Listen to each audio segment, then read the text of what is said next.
I lean towards the school of pragmatism. It's a very American philosophy. Like, you can look it up. It was like it's very American. Like, it was made by an American polymath and stuff. And pragmatism, like, it informs what I think, even in mystical terms and stuff. Because metaphysically speaking, like, if it's not pragmatic, I don't really want anything to do with it. Like, even if it's quote unquote true. Like, the thing about truth is that, you know, no individual human is going to have the capital T truth.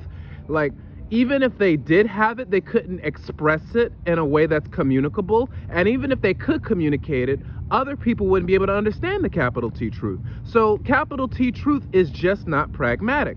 And that sort of philosophy sort of extends into like everything. Like, complete determinism, sort of fatalism and stuff, it ends up being rather nihilistic and stuff. It ends up being rather nihilistic. It's almost the philosophy of the villain Poochie, where if you understood everything that was going to happen in your future, like, their form of, like, Poochie's form of heaven is like a sort of hell, because you have despair there. Like, you know exactly what's going to happen and you can't do anything to change it.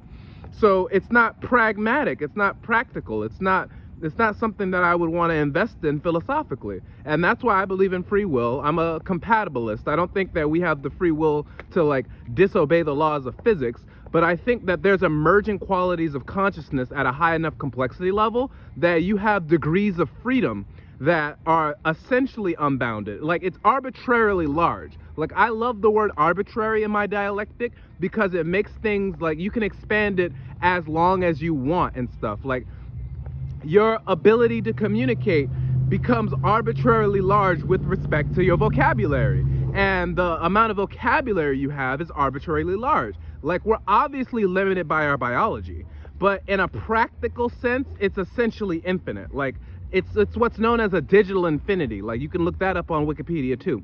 Like, so, like, in a practical sense, we're infinite beings, and so we should coordinate and be able to do absolutely anything. But we have to keep in mind the practical effects of any philosophy that we have. We have to know things like one person's utopia is another person's dystopia. Like, we currently live in the billionaires' utopia, where the billionaires around the planet, the transnational billionaires, can literally do anything they want. They can buy up all the property that they want. They can lobby all the governments that they want. They can do anything that they want. They live in a utopia. They can send people to die for oil. They can do whatever they want.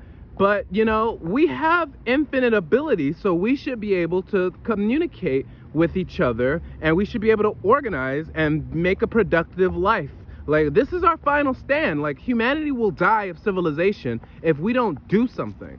And, you know, I'm constantly trying to communicate that with y'all and with the people in my life, and it's my little flame of hope flickering in the darkness.